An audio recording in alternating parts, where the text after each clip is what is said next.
ఇక రేపటి అసెంబ్లీ సమావేశాలను జీఎస్టీ బిల్లుకే పరిమితం చేయొద్దని కోరారు బీజేపీ రాష్ట్ర అధ్యక్షులు కిషన్ రెడ్డి. 15 రోజుల పాటు సమావేశాలు నిర్వహించి మహా ఒప్పందం రాష్ట్రంలో కరువు పరిస్థితులపై క్లారిటీ ఇవ్వాలన్నారు. సెప్టెంబర్ 17 తెలంగాణ విమోచన దినం అధికారికంగా నిర్వహించే ఇష్యూ గురించి కూడా చెప్పాలని డిమాండ్ చేశారు. రేపటి నుండి జరగబోయే శాసన సమావేశాలు కనీసము 15 రోజుల పాటు నిర్వహించాలనేది భారతీయ జనతా పార్టీ డిమాండ్.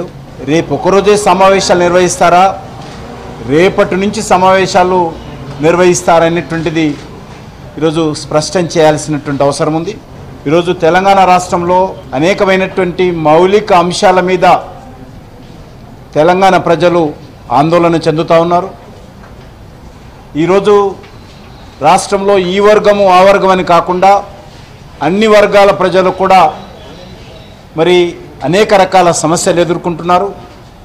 అది విద్యారంగ సమస్యలు కావచ్చు, అది రైతాంగ సమస్యలు కావచ్చు, నిరుద్యోగ సమస్యలు కావచ్చు, లేక మౌలిక వసతుల కల్పన కావచ్చు, సాగునీటి ప్రాజెక్టులు కావచ్చు, అనేక అంశాల మీద ఈరోజు శాసనసభలో చర్చించాల్సినటువంటి అంశాలు ఉన్నాయి.